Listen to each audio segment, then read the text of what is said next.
And bring us up, Doc, if you would. Expand the TV. And here's the other thing too, where you see the red light, we're gonna be interacting, talking to each other. But when you want to really emphasize the point, make sure whichever camera has the red light on it, that's the one you want to We speak. live. We live. Okay. Well, shoot. Hey, welcome to Let's Talk Nation. I'm your man Rod Love, and I have some guests with us. And Doc, I still see you on the screen. I have some illustrious guests with me in the studio. Doc, if you bring us up on the big screen too, please, I'd appreciate it. Man, we have a interesting show here, and everybody's familiar with seeing Dr. Nelson come in and out on the show, and got to give it up to my brother. He's all around the country on a regular basis. One of the foremost experts when you're talking about criminology, community engagement. But I'm gonna put him in a different place today. He's gonna be a co-host, and you know what? We're gonna be throwing what they call it fastballs at our guests, and our guest is none other than Mr. Derek Jackson. Man, thank you for joining us on Let's Talk Nation. Pleasure to be here. Pleasure to be here. You told me about your show. We've been watching it. I know you're community focused, and hopefully this book will land with your viewers and help me to get this message out there. Well, man, we look forward to it. But you know what? Hey, first and foremost, what we want to do here is we want to talk about, man, this book. You have a showing tomorrow, and I don't know. See, I'm not an author. I'm not like you and Randy. I'm not an author. I know they call it book releases and listening, and I don't know. But tomorrow, where are you going to be at tomorrow? Yeah, we're having a book lunch tomorrow that will be at the Society of Orlando.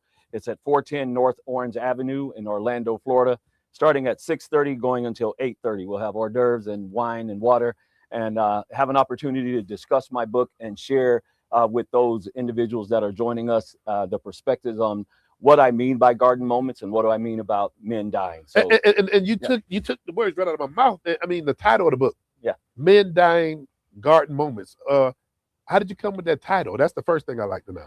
Well, it's sort of weird, and the reason I say that, and I talk about it in the book, in 1991, I wrote a poem called Men Dying. Randy will remember this. I remember we were on Randy's dad's porch years ago, and I wrote this poem, and it's actually in the book. It's a prose poem. It's called Men Dying. And I shared that poem with a number of colleagues and friends at work, in the same ministry I'm in to this day. And I don't know why I wrote it. I hadn't been in a serious relationship. I hadn't lost anyone in my life of any significance. But for whatever reason, those words came onto the paper that I was writing, and I shared it, and I saw the emotion coming from folks. And so when I wrote it, didn't think anything of it, but I saw the impact it had. So over the years, I would take notes on different things that I thought reflected back to the book. And I can tell you, as I grew and as I aged, I found myself in how those words changed based on my maturity. And over time, I saw what I thought was the message to what I think the message is today. And a happenstance with my health in 2023 triggered me to say it is time to put all of what I was collecting over these years, put it in a book, finalize it, and this is where we are. Wow. So, you know, when you mentioned, being on the porch with a good friend, Randy, you was on the porch of Wakulla? The dirt road. That's right. Dirt road. The dirt roads of Wakulla County, Florida. And I tell you, that upbringing, and we may get into some of that here because that type of upbringing is missed on us. There aren't any young kids that were my age then on porches having the kind of conversations we've had. And I think that's a part of what we see and what we're seeing in the community today. So in this book is really you. This book is about reflections and your passion and your conviction. I mean, but you also mentioned a health issue that you had. And, sometimes when we were coming up, we figured we were immortal. And as we get older, and I mean, me and my good friend Randy, we talk about this all the time, that we understand our vulnerabilities. Absolutely. And so it appears to me that you captured a lot of that in this book. Absolutely. And I don't want this book and viewers who haven't read the book think this is about morbidity and death. If it's about anything at all, it's about living and understanding the aspects of that.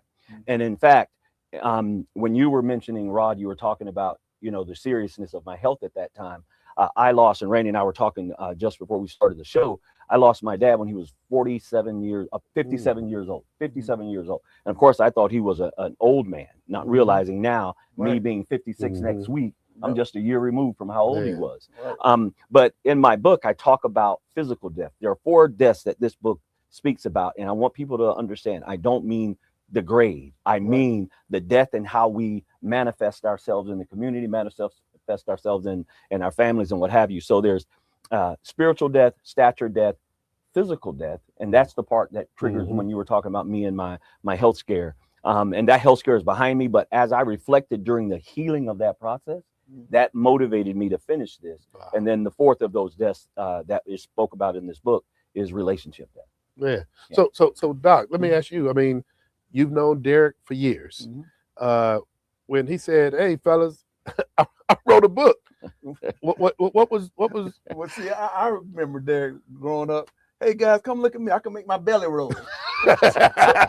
so when when we grew up, we really grew up together. Yeah. And he's my brother's best friend. So you see one, you see the other. Yeah. So that's the growth. But this is not his first book. So he also did a book way back when about when he thought he was the best basketball player out of Montgomery County. Yeah.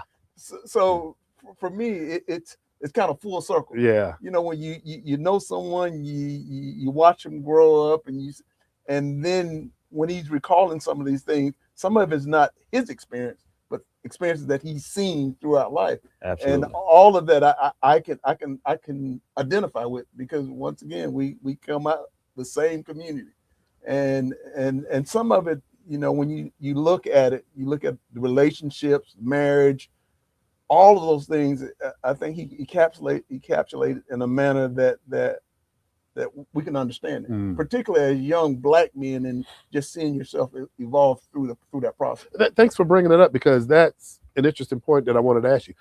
You know, when Randy just spoke, he referenced Black men, and I mean, you know, we and see, I know you two brothers, so I can say this without any hesitancy. You know, we love people, period. Absolutely. But then there's some sensitivities as it relates to growing up being a Black man, Right.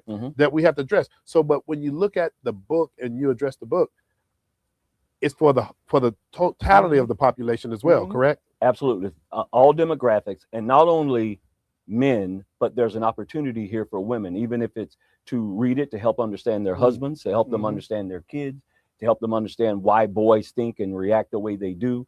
I try to take an opportunity to expand that from a perspective of understand how we work, how we think.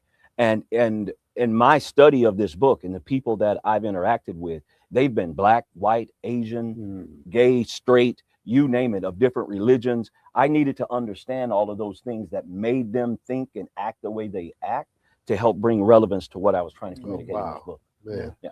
And all that comes through his lens, because once again, even interacting with people, it still comes through his lens as a young Black male growing up in Montgomery County. Yes. So all of his experience, all that is processed through that. And although it's processed through that, I think, as he said, male, female, Black, white, green, and yellow can benefit from the process, because at the end of the day, whether you're Black, white, green, or yellow, we all want the same thing out of life. You're right. So I think it adds value to everyone. So it's not specific, but me being a young Black male and living a similar experience, I think it probably touched us in a different way. You know, when we talk about lenses, and our executive producer, Doc Polite, he says this all the time. We prepared for the show, but he says all the time, Rob, prepare to go in a different direction. And just based on what you just said, my question for you, when you say this book can also be utilized as a tool for women to understand boys and young men, think about this. We often talk about how our mothers did a great job in raising us, but our mothers could never raise these boys to be men. Right. And so I just heard what you just said, and I mean, it resonates. Yeah. Speak to that a little bit, please. Yeah, and the thing that I wanted to be careful about is, you know, there's this thing out there, oh, you're women bashing or you're men bashing, and it's an automatic trigger. There are people who will look at this title, okay, and hear men crying again, right? Or we now have a man's going to tell women what we want them to hear.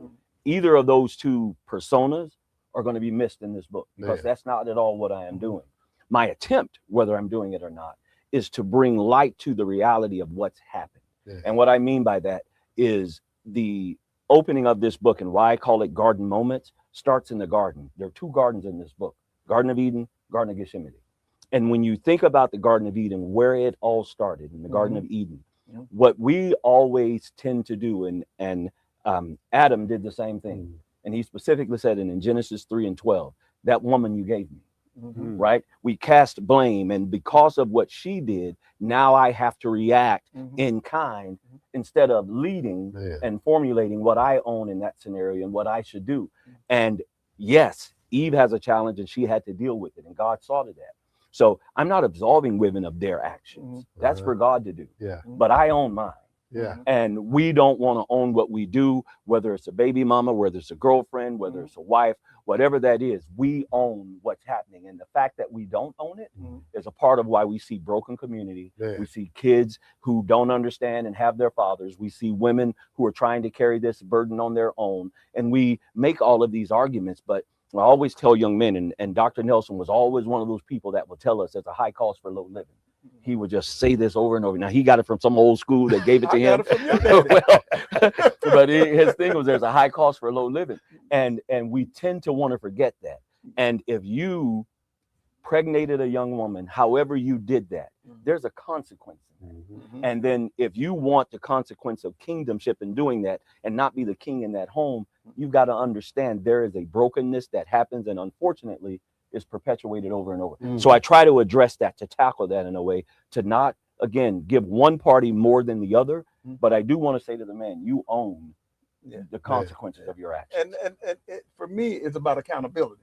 Yes. And no one wants to take accountability. I mean, it forces you to look yourself in the mirror and take accountability. So we was having a conversation with a young fellow from Wakulla. Well, Derek is just the reverse of Kevin Samuels. Kevin Samuels, he holds women accountable. Derek just hold men accountable.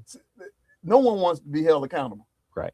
And for me, that's what this is about, accountability. I know what Eve did. Just Yes. like I know what Eve did. Yes. But what's your accountability? Correct. And I also recognize that being in a marriage, that it's always give and take. Yes. So always give and take, and never 50-50 either. I hope you understand that. but that's the thing with accountability. When you accept accountability for yourself, that's irrespective of what your partner did. That's a hard pill to swallow. Today, tomorrow. Absolutely. I've been married 30 years. That's still hard. If I'm holding myself accountable, that can't be subjected to what she does. You're right. Accountability, my accountability is still my accountability. And that's what I got out of this book. Now, that's a difficult pill to swallow. Absolutely. That's a difficult. So it was equally hard to write. Absolutely. So the next phase is someone writing a book about Eve and hold Eve accountable. But that's not this book. That's what I had to tell. So let me ask this question. How are men silently losing their sense of identity, purpose, faith, and emotional strength? You know, you speak to that in this book. Yeah. So I'm going to ask a question that I don't want you to answer. I just want you to reflect on it. Right. And it's even more so rhetorical, because there is an absolute answer, and I don't know the answer. And I'm going to say it like this. When was the last time you cried and someone saw you? And I'm not talking funeral, the loss of a loved one, loss of a family member or a close friend. But I want you to think about a time when you cried. When men cry, we cry alone. We're silent in it. We cover our emotions. We're not supposed to cry. I saw my dad cry one time in those years. And it's a hard thing to do. But I want you to understand, we cry. But we cry in silence. And I also want you to understand, when a man cries, when he comes out of that cry, he's a different man. Yeah. Okay. That man's a different man. I'm talking not the cry of a lost love to death. I'm talking that pain that hit you, whether it's a job, whether it's your spouse, whether it's how your kid may have said or hurt you in some manner. When a man cries, he does it alone. And I liken to that in my book, in that in all of the 4 deaths that I deal with, I talk about at what stage is that man in. I want you to think about if you ever sprained your ankle or broke your leg, they give you crutches. But you know what? I can get through that. Some of the pains and the cries you had were just crutches. You can walk away from that one. Others are like a wheelchair. You get in that wheelchair. Now, sometimes you can get out of the wheelchair, but if you have to remain in that wheelchair, there are things that you as men say, you know what? I'm not doing that again. I've reached this point in my life. That's not something I do. I'm not saying you shouldn't do it again. we'll throw in the towel because Yeah. what you know how hard it is. You know how hard it is for a man to walk across the room, see a girl, and ask her to dance. That's hard for a man to do, right? Man. So it's hard for a man. But maturity, a matured man will do it. But I'm Mhm. talking that you're maturing and you're growing. You can't do Mhm. that. And so we harbor our pain. And so if you're that man and you're in a wheelchair, you just said, you know what? There's some certain things I'm not going to do anymore, right? I jokingly say this, and my wife's, and she may decide I shouldn't take this liberty, but I've said I'll never marry again. I've been married I say 30 that years. too. I've been married 30 years, I say and that. she's it for me. Yeah. I'll I agree. never marry another woman in my life. I say My that. wife has got the best of me, and if my wife goes to glory, and there's someone that will come behind me, they're going to get maybe what's left, but they'll never get 100%. She's got it, and she's the only thing, and I am not going to do this again.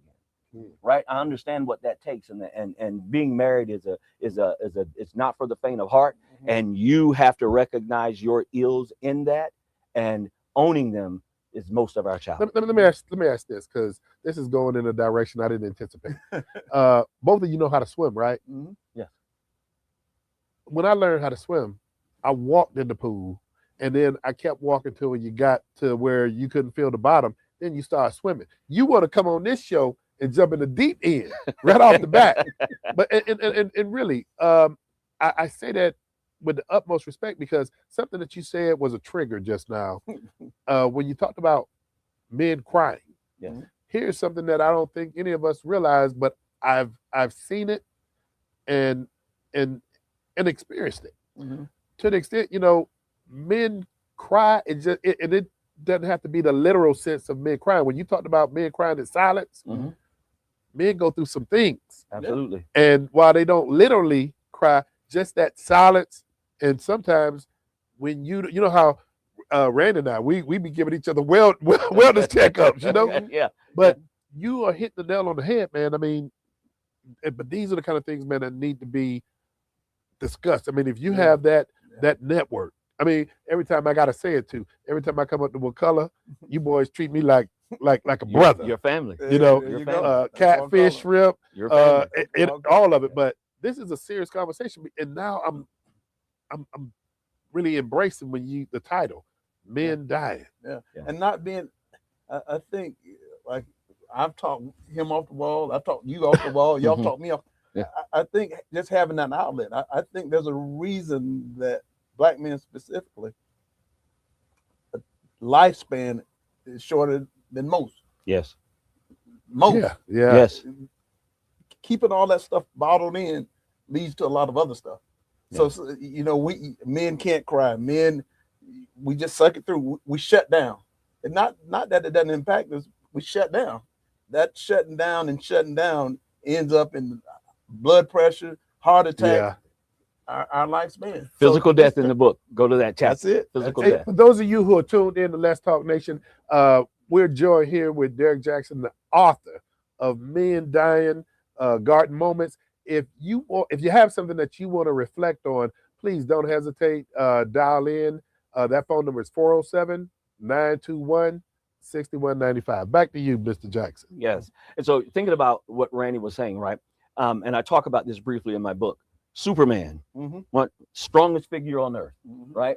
Of course, it's a mythical, it's mythical, it's superhero. But I liken the analogy to him. Even Superman would go to the fortress of solitude. That was his home, his place where he would go find his inner strength, where he would talk to his former and past homeland, and they left him the messaging, much like God leaves us with messaging about who and what to be. We all need a fortress of solitude, and little of us go to the fortress of solitude. The first chapter in this book talks about spiritual death, and churches. One of the things COVID did, other than physically taking a lot of lives, it closed the doors of the church, doors that weren't always open to begin with. Men are absent from serving. I want to be mindful of saying something. I don't put so much of the blame on men being absent from that serving, more so than I do the voices coming out of it. The voices coming out of it matter. And I talked strongly about conviction. And very little conviction. This is just an appetizer of conviction we're talking about today. But when I was a kid growing up, when the pastor spoke, I was like, why is he talking about me? Every word that came out of his mouth, I felt like he's bothering me. You today can sit in a church if you are listening, and not be bothered or convicted. Now I know someone is saying, not in my church, then God bless you, right? But there are churches, and if you're not preaching conviction, I pause on that, because men need to be convicted and understand what it is about their decisions that's going to make all of us better. And I think that it's different seasons. I do believe that, and for me, the church right now is my place of strength. A lot of the stuff I go through, when I go to church on Sunday, and 9 times out of 10, sometimes it's not what the preacher say. Sometimes it's what someone testified about, or just when I walk in, I just feel the weight. I feel the weight, and I'm personally know. I think when you get to the point that I know what's wrong and what's right, that I did the week before, the month before, I know that, and I know God know. So for me, it's me going in and just dropping the weight. But Derek is right. There's something to be said when you get fed something when you need it. And for me, I guess I'm older, but most of it is within me. And then God give me nuggets throughout. And some of it, most of the nuggets I get, to be honest, don't come from church. It comes from me driving the car to Orlando, listening, talking to God, reading my Bible. All of those things. Then sometimes I get in church and the pastor speaks just to what I was just thinking about. So it comes in different forms and fashion. Now, the fact that you don't see brothers in church, I do think some of that is, particularly younger brothers, need to have a reason to go. They need to feel it. For me, all these years, life has always kept me there. Then want my sons to see and experience that. And to add on that, when I was writing this book and I was looking at those 4 chapters, I realized, I have to be careful. One, this is 176 pages, right? It's hard to get men, particularly my brothers, to read. Right. This book will be available in audio, by the way, for those of you who don't want to do that, because Randy's point, you can go down the street and as you're driving to Orlando, listen to the book. I get a lot of medicine in that way. But when I was writing this book, there's so much I wanted to say and things that I didn't want to say, because I wanted to ensure that I had the audience listen to the message. Because there, at some point, you can start reading it and someone will read one line in the book. And you know what? I'm done. I'm not reading this anymore, not realizing that was just a part of the message. It wasn't the whole message. And the one point before I move from this, I want us to understand, because we've talked about men dying, but the most specific point that this book brings home is the garden moment. Okay. Because what we don't realize is the garden moment is where the failure occurs. And the reason I call it a garden moment is because Adam had a garden moment when Eve gave him the fruit and he did eat. But in the second garden was the same thing. When God was in Gethsemane, he went 3 times. He went to the man and asked them I have a heavy burden and I need you to be strong for me and pray for me. And we were asleep. Right. So those moments matter. And when you encounter a garden moment, I'm looking in the camera specifically now for all of us. And we jokingly say in our group, and it came about when Randy was talking earlier about a book I wrote, and that book was called 8 Seconds Later. It was just a play on me in college and feeling bad. But, we said, guys, if you ever need 8 seconds, text me you need 8 seconds. And I'm very matter of fact about that. And I told our friends, don't play with that. If you need 8 seconds, if you text me or call me and say you need 8 seconds, I don't care what I'm doing. I'm responding to that time because that matters. And because garden moments are those moments, my dad would say, a single moment could be worth a lifetime of pain. Right? One single moment. And that's what garden moments talks about. It talks about making sure in those moments you give your anchor, your faith, your God an opportunity to help you in that decision. Derek, let me ask you this question. And I know it applies across the board, but if you had to point out what demographics this book really spoke to, and don't let me finish this part, because we say education is for everybody, no matter what age. But if you had to speak to what demographic this book really gets its arm around, what would you say that would be? Would that be individuals 20s to 30s, 30s to 40s? I mean, well, let me. I can tell you, I was shocked. Right. And when I say I was shocked, part of that could be my ignorance. But when I tell you in my studies with this, I've talked to white males Uh-huh. And I said, these boys' lives are as tore up as eyes ever was, right? Asian, same thing as, and I mean that literally, Hispanic. So the demographics of that didn't matter. Uh-huh. Now, what I will say, and this is no science or no law, though I did do the studies on it, and there's certainly some science out there to support it. But I got married when I was 25 years old. Okay. Okay, I got married at 25 years old. Meager accommodations at that time. Now, Randy is the academics, right? That's why he's a doctor. So Randy got married maybe like in his late 30s. But I am an advocate of believing you get married young, because if you wait until you think you're someone, it's going to be, because I'm looking at three men, right? I don't know. I know Randy's question because we've grown up. Look at Rod. If we were where we were today, hard and you're single, I find it hard for us to be married, right? You're right. You because we think, I hear people now saying I'm the catch. A woman will say she's the catch. A man will say he's the catch. We've gotten beside ourselves with who we think we are. Yeah. And the part where you get to grow up with each other, build with each other, matters. And if you're one of those people and you're trying to say, I got all of my degrees, now I'm ready for her, you're not ready for her because you think her or he is not enough because of what you think you materially bring. But if you're not bringing the heart and life and the systems learned, and I can say, I dare say, if you over experience life, be it physical or mental, you will run and find yourself tainted by the reality of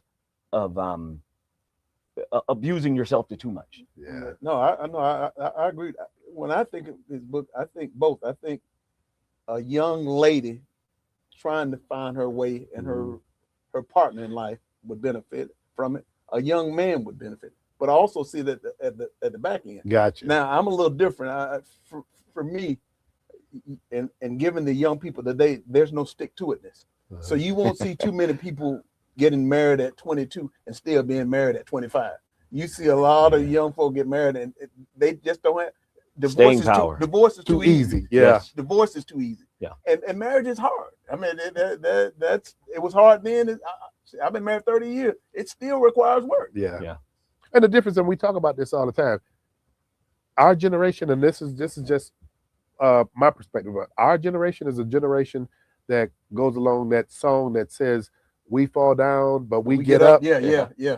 Now there's a population when they fall down, they lay down there. Yeah. But and some of that is because of us, though. Made I it too think easy. That's exactly right. You, me, and me. I think that me and my attempt to give my sons everything that I didn't have.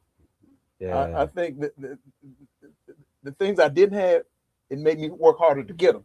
Yes. So now we're giving it to them. Yeah. So the value isn't the same. Yeah. And Randy said he's had to talk me off the cliff a number of times, and honestly say that because my upbringing, my father was absent. I mean, he could do, he didn't do because of his fightiness with my mom. But because I knew that and that was ingrained to me, it made me a better husband and father. Yes. But then some of the things Randy had to talk me off the cliff with is I've been, and I know we all are protective fathers of our children, but because I got girls, really protective. Yes. And Randy, he occasionally tell me, well, Rob, man, you need to let that grip loose a little bit. Yes. And I get frustrated. I mean, my girls, I get frustrated. Yes. But I'm gonna tell you something that is the irony of our conversation here about your book. The title of your book is Men Dying. Gardening Moments. Yes. The irony is your book tells men or encourages men how to live. Yes, absolutely. I mean, if you can take accountability. Yeah. Now, if you're not prone to taking accountability, you'll see this book as he's just slamming men. Yeah. So, and that is the garden moment. Yeah. You're going the garden to live or the gardens to die. Yeah. Right. And there's seasons in every garden. Absolutely. It's going to happen. And staying power. Just people not having staying power. That's both, though. That's male and female. Absolutely. Yeah. And recognizing the consequence. Mm-hmm. There's a consequence in staying power. And people say, what's the key to being married? I talk about it in the book. I love my wife. I'm married 30 years. That matters. But you need a consequence. You need that something that holds you when you would otherwise leave. And people don't have a consequence anymore. And the studies have shown more women are getting divorces more than men. Well, that's more because women have left as a consequence. And what I mean by that, money isn't what it is. This isn't about finances. Well, be the one without it. Yeah. Okay. If you don't think that's the issue, you be the one without it, because in the reverse, the man would be the one who would lead more, because he is the typical breadwinner in that sense. Now, because women have upped their game, they're working hard, they're getting their education, they're balancing themselves, more of them now, and there's a shift. And as a result, some of that will shift. And dare I say, because of it, it's also makes me fear for what's going to happen in the future in terms of relationships. We're Again, seeing it. 30, 31-year-old daughters, 31, 32. And I'm saying, I said, you're beautiful. But you know, they're calling me, and my wife said, you got to let them live. But when your daughters call you, Dad, can you? Dad, can you? Dad, can you? You know, I don't want where I feel like my daughters have to be where a guy. You were guys once, not me. I wasn't the guys you were. Right? A disadvantaged girl would get disadvantaged, right? Would have gotten disadvantaged. You guys did that, not me. And I don't want that for my daughters. And dare I say, some of the support we throw out there might, to Randy's point, even about his sons, they've got to be able to fight through that and see that in a man, or otherwise. But you two don't let your daughter. You got to let your daughters do that, though. Well, have daughters, Randy, and then that's true. That's absolutely true. Yeah, that's absolutely. But that's my thing with Rod. Rod, you just got to she got to figure that out on her own. Like, well, if it costs me for her to figure out, no. But you know, the other part too is we know some of the consequences of falling. But you know, see, that's what I'm saying, and that's what my sons. I got to let them know that stove will burn. Yes. See, me telling them all the time, you know, is one thing, but if once you burn, I don't have to tell them no more about that. That just reminds me of, you know, this TikTok I saw. This mother has mittens on this pot she's holding, and she tells her son, she's handing the pot to the son, and she says, the pot is hot. And he's putting his hand under the pot to grab the pot. And she says it 3 times. She says, the pot is hot. And he put his hands underneath that. She pulls it back. She says, the pot is hot. And he still puts his hand out like that. And then she pulls it back so he doesn't get burned. Then the 3rd time, she said, the goddamn pot is hot. So, you know, so it's things like that that experience. It frustrates me because my daughters are smart, beautiful. You're raising as such. And I just, you know, Randy be like, man, just let go that grip something. And I'm trying to learn to do that, but it is not easy. Well, and you know, dare I say, it takes a village, and I don't care how great a parent you are, they have to go out in the community. You went out and said your father wasn't there, your mom helped to rear you, but there was community. You're right. For you, right? I know there was community. I always thought we grew up in a poor community, but we were love rich. Everyone around us could chastise us, and there'd be nothing said. Right. Right. In fact, the consequence would be even worse. Later from your parents. But that community raised us. And there's no community raising us anymore. And you guys talk about, I've seen your podcast, I've seen your shows. You look at the data and the statistics, trying to improve upon that. Well, the greater majority of doing that is bringing families back together. But that's easier said than done. Absolutely. You know, break it down, because Randy, it took him 30 years to get me from speaking theory to speaking fact. But when you look at a community and 80% of the head of the household that are Black women, you know that community school, the discipline in that school, you're talking about Black males, that discipline is going to be much higher. And so it's easy for us to say what we're saying, but how do we execute? When you see all these initiatives, responsible fatherhood, where you're trying to get fathers to go back to what you said, be accountable. So, but how do we take those steps to get there? It's just not as easy as sitting up here and doing a show and saying it. Well, this is step one, right? You got to talk about it. You're right. You're right. Communicate. You're right. It's bold of me to say step one. You're always doing it. Every one of your shows is designed to do what I'm talking about today. But my point is to have the conversation. But the other piece to that is there are organizations. I'm looking at Randy. He's in an organization, right? He's in fraternities. There's other organizations out there that are these beacons of what people see as strong and as leading. We've got to start doing more mentorship out of those programs because we like to be a part of the thing. One of the things we're doing back home is the Color Boys. They're doing some stuff to help people, right? And these guys were saying, hey, we're going to do a Color Boys thing. We're going to put our names up there. And I said, well, I want to do something behind the scenes. If I'm doing it, I get my blessing just for doing it. And after I got off the call and reflected on it, the name up there matters.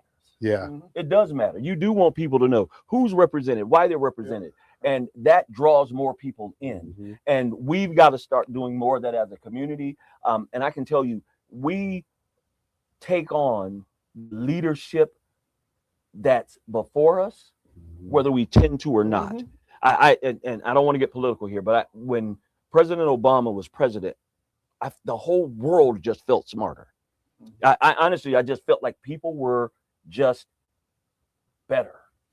When you say better, what do you mean? Better from the standpoint that I think they're using data there, and you guys can fact check it, that education improved, that people in communities were more understanding of each other. Now I want you to understand those communities who wanted to be more understanding, right? There's divisiveness in everything. Yeah. But I think those conversations have all improved. And there you can say under the Biden administration, one could argue that we kind of just fell asleep or just didn't do anything. We just kind of were stagnant. Didn't move left, didn't move right. From Obama, it came from a sense that we've arrived.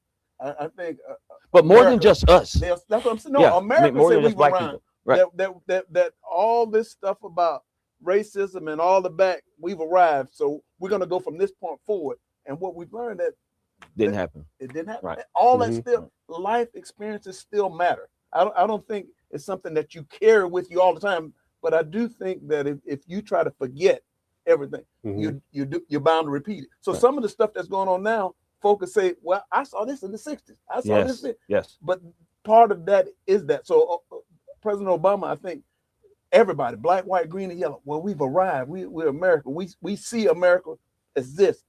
It still required work. We stopped there, and then the work. We didn't put in the work.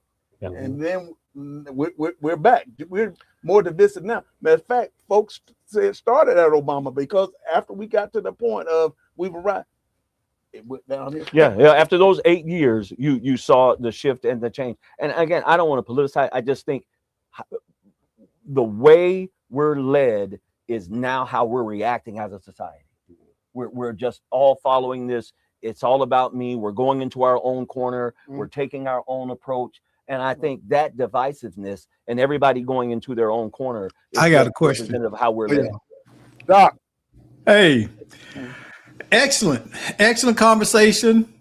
Well thought out. But I want to ask the panel this. You know, I heard you alluding to what men need to do, but are we forgetting that many of these guys don't know to do what you're saying to do? They don't know how to do it. You know, when we say be responsible, what are we saying? If they don't know what responsibility is, if they don't know the process, then how do we reach them? Because we're trying to change, but they don't even know the basics that need to be in place before they can effectively change. So Doc, let me rephrase this because I hear exactly. We have this conversation all the time, and I'm gonna redirect it to you, Derek, and Doc, jump in too. But what to sum it up is, how do you address things if you don't know what you don't know? Well, that's a good question, and probably that's longer than this show can take, right? Yeah, that's a whole nother show. That's a whole nother. It's a whole nother show if we truly give it what it's about. My wife's a mediator, right? And I got a snippet of some of her conversation today. Nothing that I could walk away with other than to recognize what's happening in families is so detrimental because of the devastation where, one of the things I've always said is for a man and a woman to have a child together and don't spend their lives together. There is an impactful issue with that. I don't care how you look at it. It just has an impact on that child and how that child is rendered. And let's be clear. I talk about this in my book. Barack Obama was a single parent child, grew up to be the president of the United States. There are countless number of individuals who can say that. So this isn't about single parenthood not being the driver. But going back to, is it Dr. Polite's message? How do we change that? Well, first of all, it's how do you eat an elephant one bite at a time? One bite at a time. It takes more of these conversations to take the people who are directing to do that. But after I wrote this book, my high school coach from 30 years ago read my book, called me and said, Derek, I want to meet with you and have lunch. And I met with him. I told him, and we did this just this past Friday before coming here. And we talked, and I talked about how impactful he was on my life. He was just another example of leadership that didn't have to be a bloodline of mine to be strong leadership. Coaches have the ability to change lives. Uncles, pastors, men have to show up and be represented as men, and then be the example. And dare I say, the women have to also allow that. And one of the things when relationships dissolve and people aren't together, and that strain comes, the mother can tend to sort of stifle the opportunity for more growth with that. That has to change. We have to find a happy medium for that too. Dr. Polite is absolutely right. But Rod, you think about it, everything that we've done from the mentoring 3rd grade to 5th grade young black males, is because what you said. In some communities, 75-80% of the young males are in single parent households. Yeah. Now, my mother was excellent and taught me empathy and everything else, but it takes a squirrel to teach a squirrel how to be a squirrel. Yeah, absolutely. So some of that, and I think going back mentoring, that's what I like about the White Collar Boys. We need to do more, but we have young boys. White Collar Boys, you can go from 70 to 23, 24. So having young men being around older men, seeing how that life works, and even with my son, modeling what it is that I need for them to be. But once again, if 2/3 of young black males are not growing up seeing people like us, they got to figure it out for themselves. So that's on us.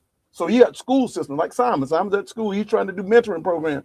Well, White Collar Boys, he's been trying to get us for years to go in and try to we have lives, but we're gonna have to find ways that we can go teach those young boys, because you look at every social indicator known to man, black males are at the bottom of it. You look at grades, behavior, attendance, any school system, black males are going to be at the bottom. Yeah. Hey, Doc, if you will put that back up on the screen, and I want to recognize Tony Washington. Tony says it's like women that have these vision board parties but can't see. You know, this this is gonna take. I like that. Yeah, that's that. I like that. But this is gonna take all of us. And I mean, we're having these conversations now, but as you mentioned, it's like eating an elephant. You can only do it one bite at a time. Yeah. But it got to be consistent. Correct. I think we'll start something and life happens, and we'll get, whether it's mentoring programs or the state start funding it. Well, the state start funding, but we still got young men, so you got all of that as well. What I've observed, a lot of times we big picture issues. We make the picture way too big, and we forget that there are steps to get to the big picture, and we're not teaching the steps. You know, everybody wants to be the star athlete, but don't nobody want to practice. Yeah. You get what I'm saying? So I think in many areas of life, of becoming a man, going through manhood, there is a process of creating a young, successful black man. There's accountability along the way. There's an understanding of who he is and what society has decided should be his lane. But you also have to teach the fact that they don't have to define themselves that way. See, I had three amazing women in my life: my mom, my aunt, my oldest aunt, and my grandmother. And I can remember them. One of the things they wouldn't let us do back when I was coming up, you know, kids get in front of white folks, they look at the shoes and all of that. We weren't allowed to do that. Look them in the eye. No, hold your head up. Yeah. Close your mouth, hold your head up. Yes, ma'am, no, ma'am. Look them in the eyes. When you talk to somebody, you stand up, you look them in the eye. So I learned that to model what it is to be a human, not just a black man, but a human. And see, and I think we far too often as black people, we don't focus enough on our humanity. There are some things that as a human, you have a right to have happen in your life. You have a right to be who you want to be. You have a right to determine your own fate. And that's a human right. That ain't a black, white, or Asian right. That is a human right. And we make ourselves in this narrow, I'm black. No, you're human first. Right. Yes. Right. So treat me as a human being first, and then we can come to the other thing, because I'll always be a human. I'll always be black, but I'll always be a human. You're absolutely right, Doc. You're absolutely right. Hey, Derek, I know, this show, one thing about this show, it gets going and then we look up and we're at the end before we know it. Yeah. Before we get to the very end, because we still have a little time left. And Doc, going back to something that you said, and Doc and I have this conversation, you and I have had it, it's consistency that we need. But then what we find get ourselves caught up in is what we call the M&M. We're having this conversation here and now, and this is just about the moment when really it needs to be about a movement.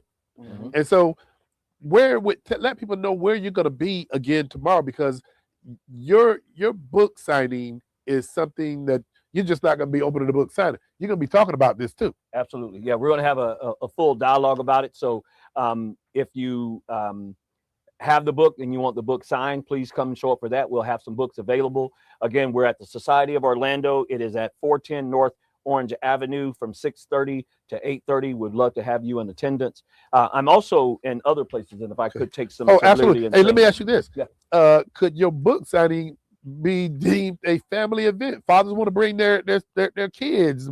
Wives want to Absolutely. Yeah, okay. Absolutely. And it should be, because this is a conversation for us all to have. It's a conversation that hasn't happened. And I'm going to put a placeholder in that to put another stamp on it. But there'll also be a reception, book reception in Tallahassee area, May 22nd, and another on June 11th. I'm also looking at an opportunity in Tampa and in Atlanta. Go to my website. That's www.mendyinggardenmoments.com. There'll be some information about it there.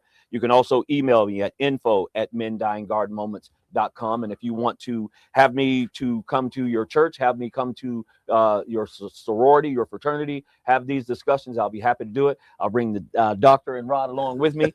And where else is your book available too? My book is available on Amazon. It's available on all platforms, Barnes and Nobles. Please go out and get it. You can also go on the websites I just mentioned to get it as well. So I'd love to have you do that. So thanks for that window of being able to share. You can put that in your chat. Doc is good. Doc knows how to do all of that. All that information. So we're having a conversation that's just evolving, and good friend Tony Washington, I hadn't seen and talked to her in a few years, so it was good to see her pop up on the screen. But this is a conversation not just for men. This is a conversation for people, period. Correct? Yes. And this was a point I said I wanted to put a placeholder on. We jokingly call the thing we do in Tallahassee the board meeting, right? It's just an opportunity for us guys to get together, just organically just turn into something we call the board meeting. Sometimes it's a small group, sometimes it's a large group, but it's one of those iron sharpens iron situations where we try and talk and have real conversation. Just guys. Women are invited, but we try to keep that on the fringe so that we're not distracted by the squirrel, right?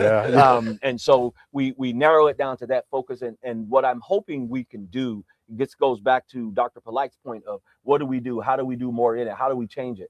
We got to start having more conversations. Right. And the more conversations we have. So if you don't have a board meeting in your city, in your town, I challenge you to get with your group of guys, your friends, call it a board meeting, get together. It doesn't always have to be about solving the world, but it should be about iron sharpening iron, bettering one another. Because I can tell you, and Randy, and this isn't to throw flowers his way, it's just real. He's respected very much by our friends. We did a party for this guy.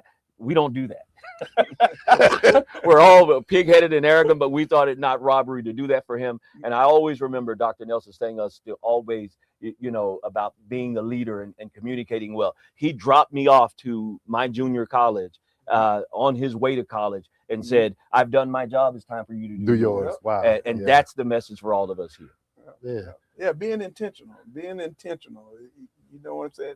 When you have an opportunity to help support the guide, to help in the development, be intentional about it. Now, what it is in Wakulla, we don't have a whole lot of time. Yeah. So we just have to make time. So that's what I'm hoping with the Wakulla boys. We're doing a lot of things, but it has to be intentional, and that we have to keep doing it. And even with the board meeting, I think it's iron sharpens iron, but the next thing is intentional. After we've sharpened, then we got to go out and execute. Absolutely.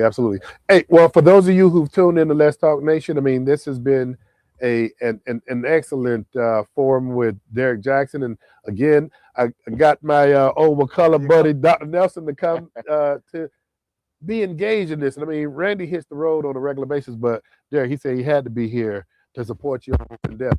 It would not be a bad thing. We got to do a follow-up with you, man, because this conversation leaps into everything Let's Talk Nation is about. Happy to do it. Well, you need to take Let's Talk Nation on the road. So There's that. Gainesville, Miami. You claim to be from Miami. Let's go to Yeah, Miami. let's go. Hey, I come from that part of Miami where Mama made sure you was in the house when the lights went off. So, but hey, for those of you, the Let's Talk Nation audience, hey, we sincerely appreciate you. We look forward to having Derek Jackson back again, and I want you to have the last word. And if you would look at that red light and let people know what you want them to know. Well, thanks so much, Rod, again, for giving me the opportunity on the show. It's nothing you had to do. I've watched you for years, and I've saw the things that you guys have tried to do in community. And honestly, this is more than about buying a book and purchasing I feel very well at what my career is, right? I've been involved in healthcare the last 30 years. This isn't about selling a book, but it is about bringing home an idea. We've got to do better, men. Have your garden moments. Find men that you can go to that can help you during your challenging times. Yes, what happens to you matters, but what is more important is what you do about it. And make sure you make the right decisions no matter what's happened to you. Be reactive in a positive way to the result of what happened to you. All right, then. Hey, tune in for Let's Talk Nation with attorney Greg Jackson and Rod Love. And I know our executive producer, Doc Polite, will be jumping in on that as well. Derek, we appreciate you being here. Dr. Nelson, you know you're welcome anytime. We'll see you at the 7 o'clock hour.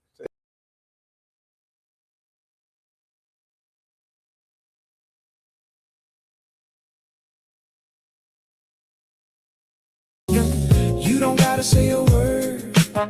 Let the music do the work. Every move, every sound. Got me lost, got me found. Ride that groove, don't stop. Let it hit till your heart drop. Slow it down, take control. Let that funk get in your soul. Ride that groove, don't stop. Feel the heat, let it dry all night long. We roll, vintage vibe in your soul. Soft touch, rhythm in your step. Every second got me locked, no stress. Guitar crying in the back, that old school feel, no turning back. Close your eyes, feel the wave. This the sound you wanna save on repeat every night. This that vibe, this that life. Ride that groove, don't stop. Let it hit till your heart drop. Slow it down, take control. Let that funk get in your soul. We don't need no sunrise. We just stay in this vibe. Let the record spin again. Lose yourself and just pretend. Slide with me. Don't let go. Feel that groove. Nice and slow.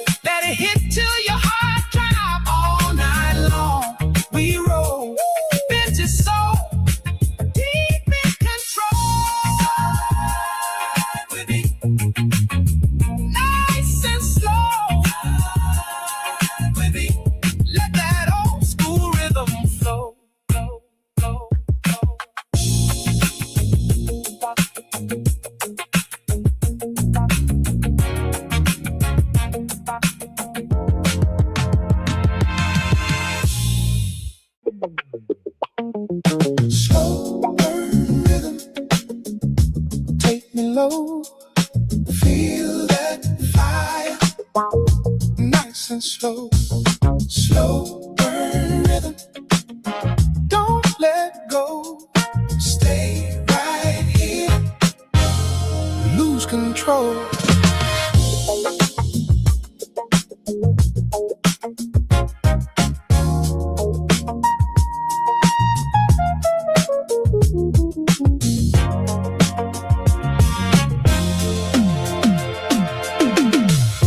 Neon shadows on your face.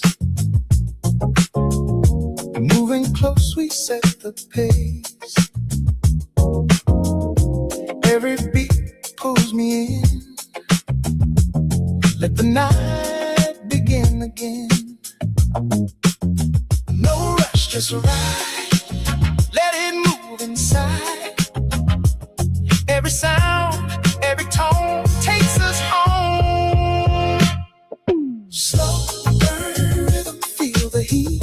Heartbeat dancing with the beat. Slow burn rhythm, hold me tight. We can ride this all night. Slow burn rhythm, don't you break. Every move that we make on repeat, let it flow, take it down.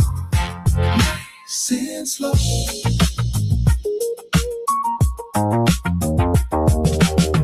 Soft groove running through your skin. Let the bass line pull you in. Guitar whispers in the dark, leaving traces in my heart. Close your eyes, feel the way. This the sound you wanna save. Every night, same floor, never let it go. Slow burn rhythm, feel the heat. Heartbeat dancing with the beat. Slow burn rhythm, hold me tight. We can ride this all night.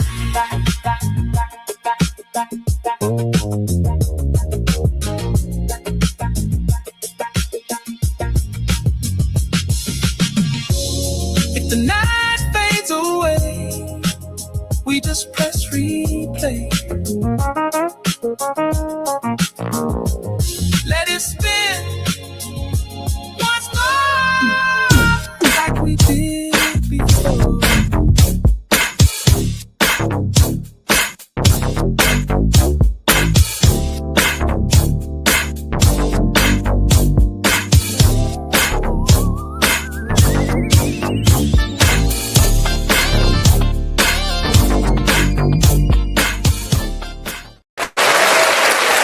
Hey, welcome to Let's Talk Nation. I'm your man, Rod Love, and most of you don't get an opportunity to see this part of the pre-show where Attorney Jackson and I, the General, are doing our setup. But, hey, welcome to Let's Talk Nation, and we'll be jumping into this real soon. So Mondo, oh, he's telling you to do something over there? Okay, we good to go. We good to go. And, boy, Doc Polite is good, man. He went from one studio to the next that quick. Hey, Doc, how are you doing this evening? Hey, and then he gonna get mad at me because he gonna be like, man, you supposed to give me a cue to jump on in. He ain't give us no cue to jump in. Hey, General, how was your weekend, man? And I know your weekend was excellent based on the picture you just sent me. Nah, man. So this weekend was a great weekend for folks who don't know, because I don't really talk that much about it. We had a graduation this weekend. My daughter graduated from the highest of Seven Hills. Hey, following in Dad's footsteps. Congratulations, man. In a civil engineering program. So that means that she's a whole lot smarter than I am, and I ain't mad at her. Congrats, man. Boy, incredible. Hey, and then the plan is kind of navigating the same path Dad went. She gonna be better than me, man. She gonna be better than me. Well, I'm just saying the trails. I mean, we know our kids gonna come and surpass us, but FAMU now the next move. Yeah, she's looking at FSU for grad program now. And, so she's gonna be sitting in the stands doing this. Nah, I don't think she's gonna be doing that. Tell Kenny congratulations, and Dr. Uncle Dr. Polite will be calling her for a loan. Hey, I tell her. She making that chop now. Yeah, man. Man, So, congratulations to you and your wife and Kennedy. You and your lovely wife. That's exciting, man. Appreciate that. So yeah. So we got everybody's at the house and on their own and doing their own thing. But I mean, they never are completely out the house. Yeah. So, like, even if I go to my parents' house, I still got my room. You know what I'm saying? So I mean, the same thing for her. Yeah. She always has a place. So yeah, it's always. But man, General, I tell you, that is, man, incredible, exciting, because I saw Kennedy when she graduated high. What was she on the rowing team in high school, right? So she was in the rowing team in junior high. And track. And she did track in junior high, and she ran track in high school. They went to states. The for 3 years. And you take a little credit for 4 coaching years. her a little bit. You know, man, I got some skills. You know what I'm saying? I got some skills. I helped her to get the speed up. You know what I'm saying? So Man, hey man, but congratulations, man. That's exciting news. No, man, man. I appreciate that. So, but listen, I mean, all credit to her. She went up to Tallahassee, kept the nose clean, did what she had to do. Like I said, I mean, she graduated magna cum laude, which meant that she was serious about the book. Oh yeah, serious about the books. On top of her game. Yeah, on top of her game. And so I just got off the phone with her. So Doc, you know how it is, man. They can be grown and in their own house and all this other stuff, but she still called me to send her some ginger ale and some soup. So I just Instacarted her some ginger ale and some soup. And she ain't feeling well. Daddy's baby always. Yeah, I just had to send mine some money to help with their wedding. Listen, man, they never go too far, and I ain't mad though. I ain't mad. Yeah, that's exciting news, man. I mean, I'm excited because I saw this evolution. Yeah. I mean, it's kind of like the same with Rihanna, and then Reagan gonna be doing the same thing. Yeah. So you know what I'm saying? We all watched them growing up as young ladies, and we were trying to figure out where they were gonna go, and all we could do is just kind of be the examples.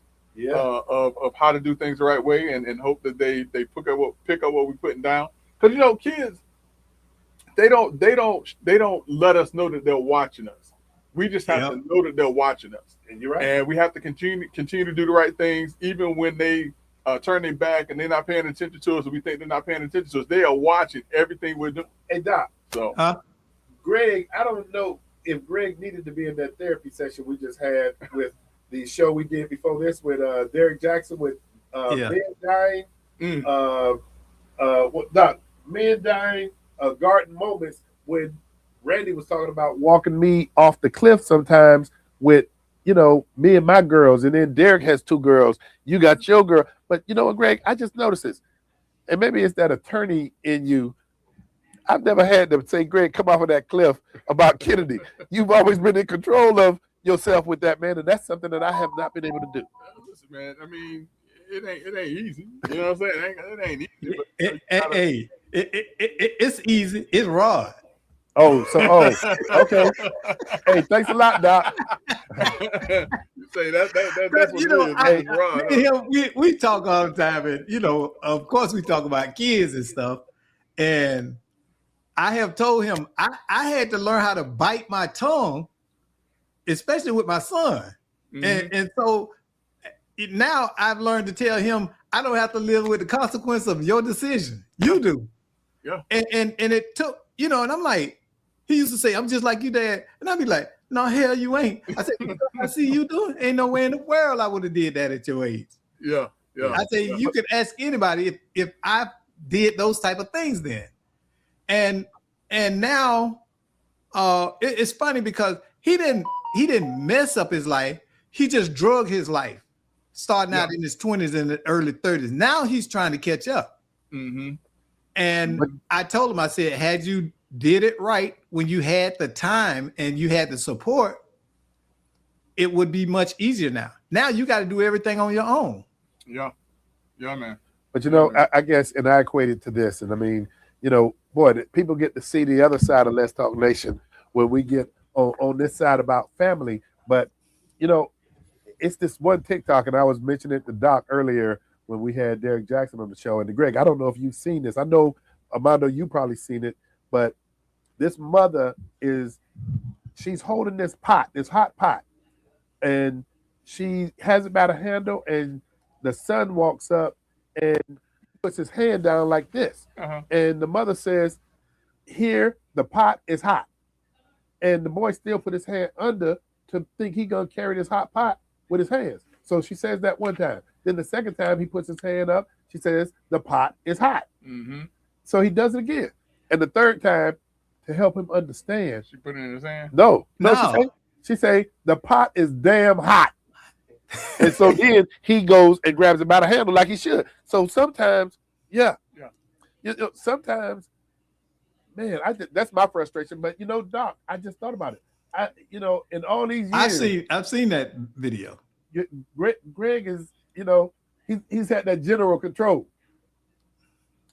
I'd have been like, go in and touch it. Go and touch it. Go and touch it. Listen, no, hey, don't believe me. You know what I'm saying? See for yourself. Yeah, let life be the teacher. If you don't want to listen to me, let life be the teacher. So Man. that's, you know. So Greg, will you let Hey, folk know who they're listening to? Oh, we can start now? Yeah, we can start now. So listen, right now you're tuned in to two of the most influential voices in Central Florida on the Monday Night Podcast with our very, very special friend and our producer, Doc Polite. If you want to be a part of the night show, all you got to do is hit, hey man, what the phone number at?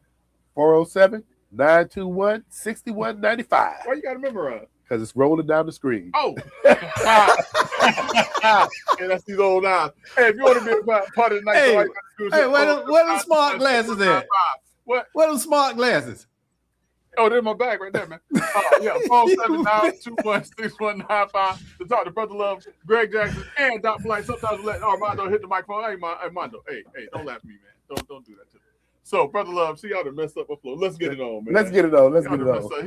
He could have just said, I memorized enough. He going to embarrass me talking about on the screen. Hey, right out the pocket. How you going to embarrass me in front of my friends, man? Hey, man. Hey, gas price. Hey, did I ever tell y'all about the story I punched my little great nephew in the throat?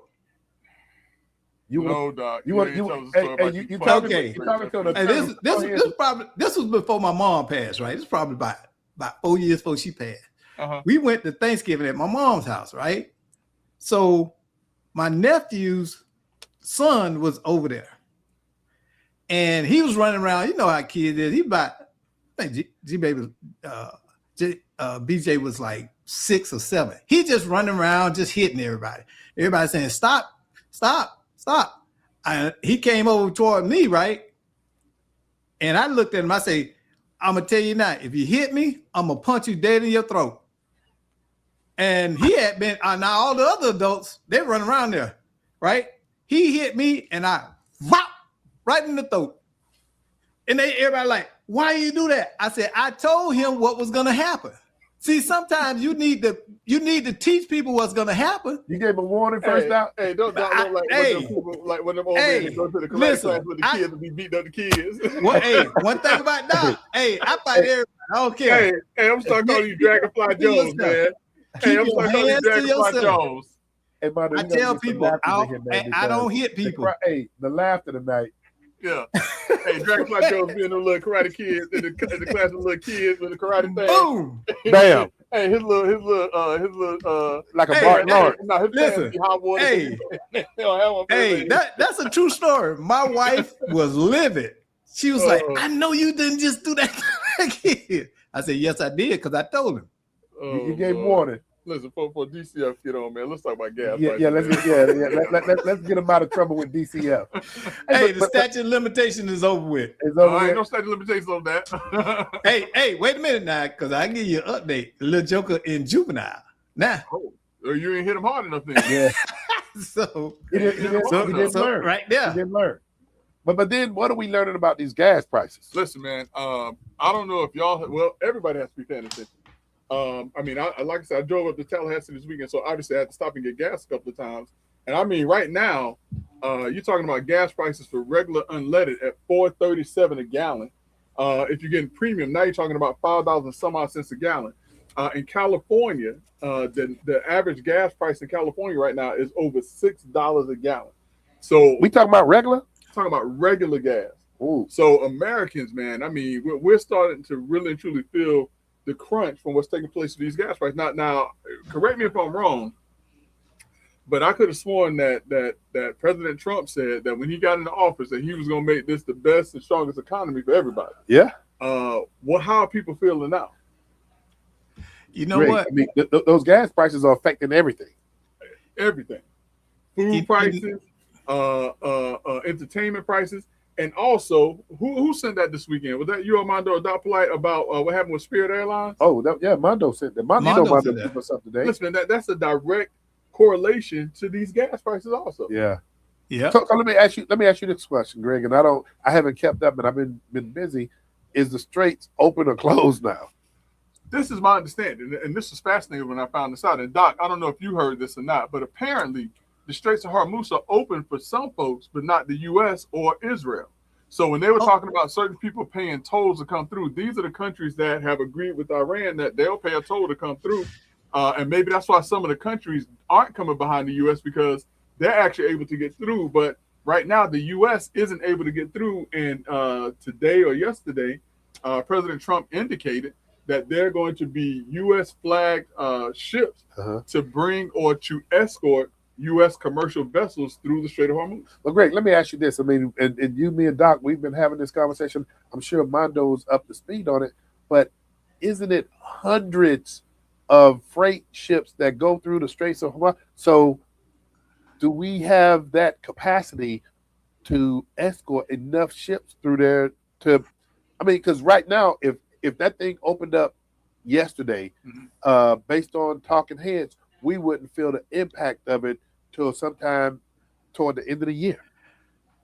In terms of let me say this. Let me say this, because I want to frame this up. Right now, the United States is getting played in regards to this oil thing. What's happening is the ships that are getting through, they're not paying in US dollars. They're paying in yens. Oh, Chinese currency. So they're paying. Iran is telling them, we letting you through, but we don't want dollars, we want yen. So that's happening. In the Chinese economy in the tank though right now? No, they're not dealing with this. Guess why? 60% of their automobiles are electric. So it doesn't have the same, though. Huh? No, I thought China was getting tagged from the tariffs though. What tariffs? The U.S. tariffs, remember? Man, remember who they? Listen, that stuff's still coming here. You still go and shop at Walmart, don't you? No, I don't shop in Walmart, man. You know, well, people still shop at Amazon. Oh, you don't shop at Walmart? Oh, okay. Oh, you got that big money. No, I shop big money. Hey, listen, I shop at Publix and I shop at Target and Target. Tajay? I'll never shop at Target. Oh, I don't like you gonna talk about me and Walmart? Listen, I don't do Target. Hey, Target. You know what? Let me get y'all refocused, because I want to talk about what's taking place out there. Great. Iran. I mean, there's some reports about it firing missiles and things of the nature. We'll bring us up to speed on that. So I mean, when the president of the U.S. announced that there were going to be U.S. vessels or U.S. ships leading commercial vessels through the Straits of Hormuz, Iran basically said that violates the ceasefire. So believe it or not, y'all, we still have a ceasefire that's taking place right now between the U.S. and Iran. Believe it or not. So they said that by the U.S. saying that they were going to escort those ships, or our ships, basically through the Straits of Hormuz, that violated the ceasefire. So just today, as a matter of fact, Iran shot off some missiles and some drones, and they also sent out some small ships to attack U.S. vessels, ships, because they felt that this was a violation of the ceasefire. The U.S. in return, they have attack helicopters, the Apaches, and I forget the others that's out there, that are attacking the small ships that are being sent out to address these vessels. So there's some serious conflict that are happening right now in those waters, because the U.S. wants to get the ships through. Iran is saying nobody can get the ships through, or U.S. ships can't go through. And so there's a battle right now as to who's going to dominate that area. So is there a ceasefire, or is it there? It's a ceasefire, but there's still activity taking place. Okay, and then there, I guess my next question, and Doc, Armando, and in general, you may very well know this, but is the ceasefire between Israel and Lebanon still in place now? My understanding is that it is. Okay. My understanding is that it is. But here's the thing, though. The reason why I say that there's still a ceasefire, and I believe so, is because no one really and truly even knows right now today who is in control in Iran. There's a political class and there's a military class. Anytime the political class steps in and says, hey, we want to work and we want to try to get this resolved, the military class steps in and says, y'all don't have the authority to do that. And think about it now. If you have politicians versus the military, who do you think is going to come out on top of that? Military. Yeah.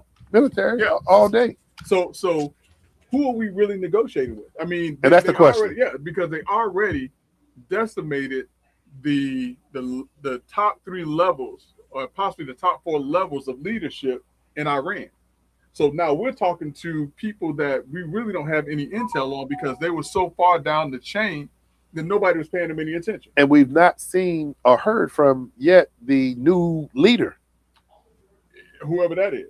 Yeah. Yeah, because you're talking about Khomeini's Son. oldest son. Yeah.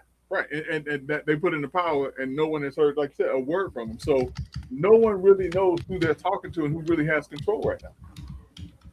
And so Greg, and I'm gonna ask you if you can go ahead and look into your crystal ball. Yeah. So where are we at right now? I mean, you say there still is a ceasefire in place. Yeah. We've seen the straits open and close like a revolving door. Yeah. Or threat to open. Because yeah. really and truly, it's never really open. Okay. That's the thing. It's never really open. We keep hearing, Trump said a couple of weeks ago, hey, they gave us a gift. They let some shit through. It's going to be more. The Straits of Hormuz is going to be open. If they don't open the straits, we're going to destroy their power grid. We're going to destroy their bridges. But yet still here we are still with U.S. vessels and other vessels that are stuck waiting to get through the Straits of Hormuz. So at some point in time, what's those saying, we're going to either have to barbecue or mildew. And I hate to put it in such remedial terms, but that's what it boils down to. Who's going to barbecue? Who's going to mildew? So the other interesting thing, and I'd like to hear you and Doc's response to this. The Straits provides 20% of the world's oil, and right now we see the crunch of that 20% being constricted. So where are we getting our energy sources from around the rest of the world? I mean, Doc, I know you may have some idea, but if this is taking place right now, where are we getting, the rest of our resources from? Well, the U.S. is actually energy independent. We don't need to import oil. People don't realize that. Yeah. So it doesn't impact us the same way. But here's the thing. Because we tend to dominate the oil market, places like Iran and the Middle East and China and Russia are trying to outflank us by reduction of reliance on oil. Right now, China for manufacturing is 75 to 100% dependent on oil imports. So that makes them vulnerable right there. But think about this. They have ramped up their solar energy industry and their EV industry. So within, let's say, a generation, that's going to greatly reduce their reliance on imported oil. So what's going to happen? Since you don't need a commodity, what? The value of it is going to go down. But here's the thing, though.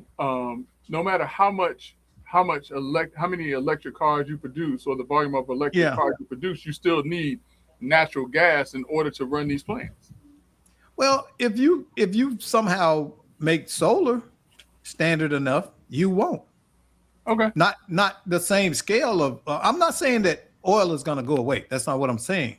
But the reliance on it to operate and standardize the majority of their manufacturing sector will be greatly reduced.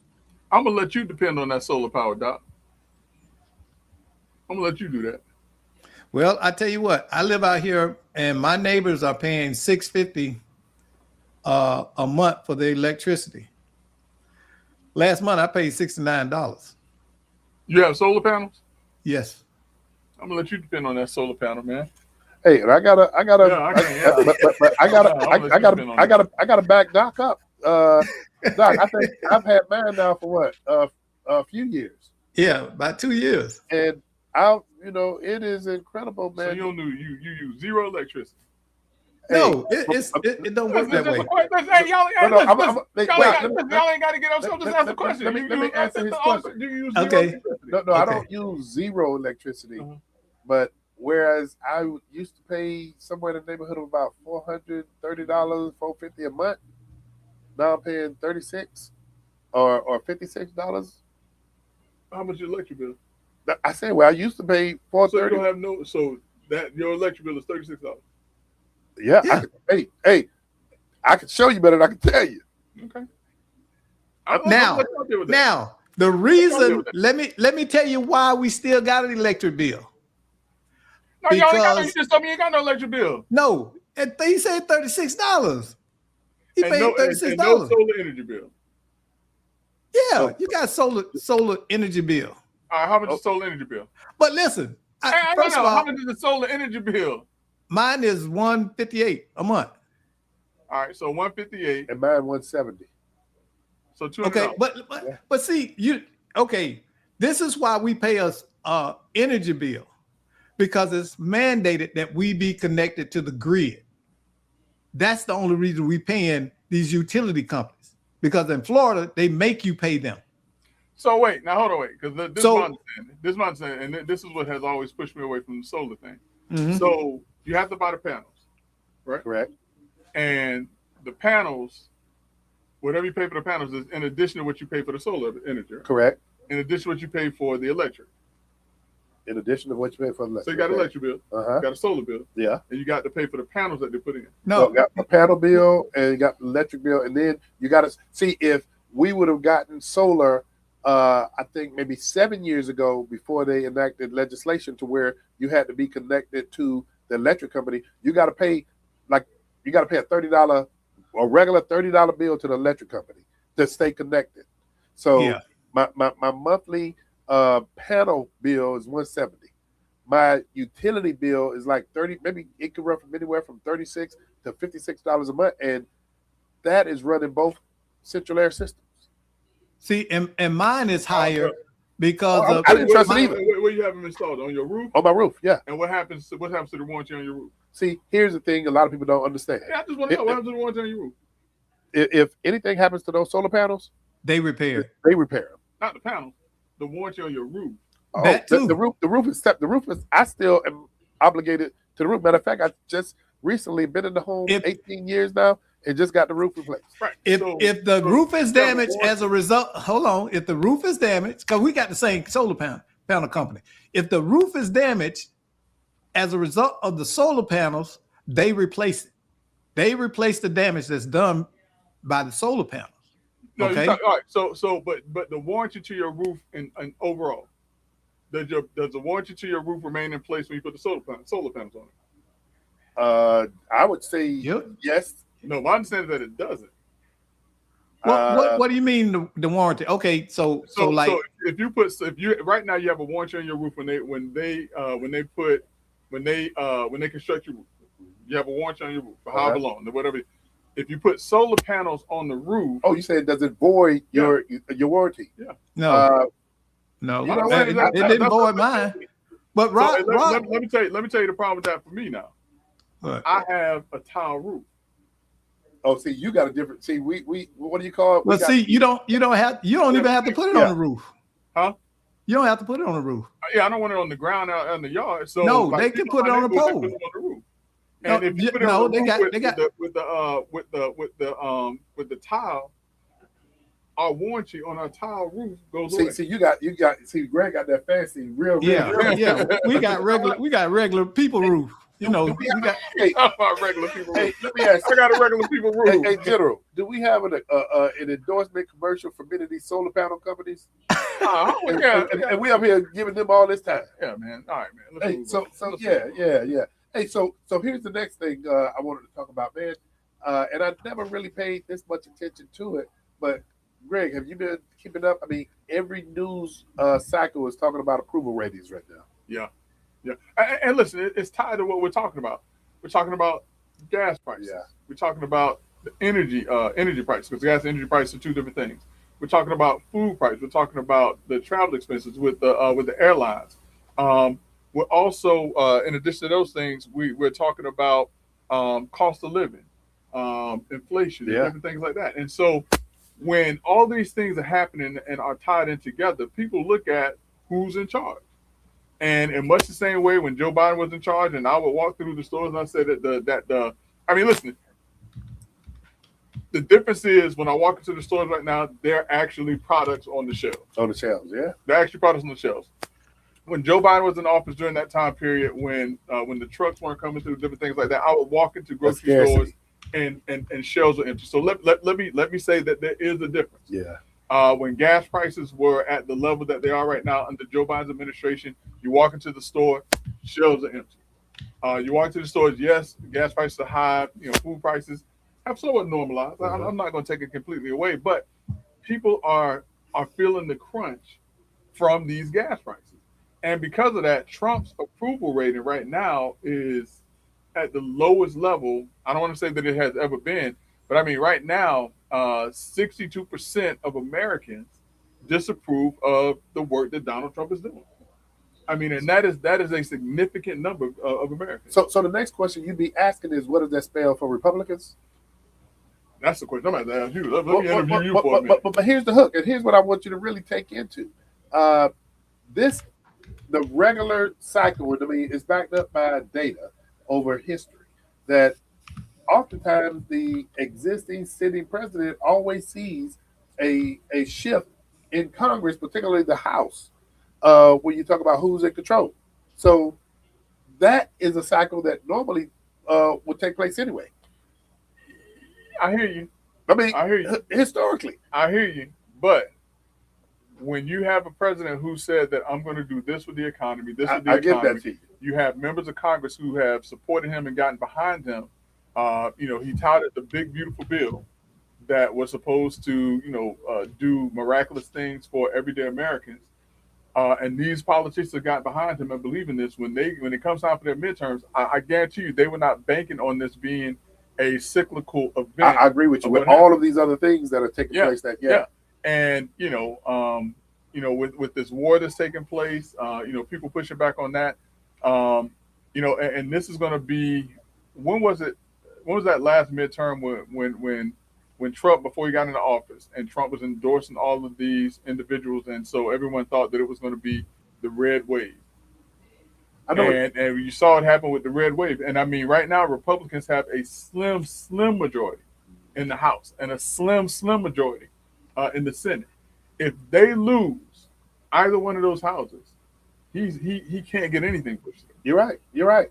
And he's acting as if he's not seeing or reading the tea leaves. It's not about going out and pounding your chest and all of these things right now. It's about looking 2 years from now, can I continue to do these things? And right now, he's not going to be able to do anything. So here's something else that Greg, I'd like to hear what your perspective is on this. Is Supreme Court just recently made a ruling regarding, and I think it directly impacts the Voting Rights Act of 64, yeah. So compounded with that, and you see what's taking place around the country with, normally it would take place during a regular 10-year census cycle, and it's taking place early where you're looking at redistricting. Yeah. Well, listen, I think that I think what we're seeing is, and I'm a bit surprised by this because it seems as if Democrats aren't doing a whole lot to shoot themselves in the foot right now.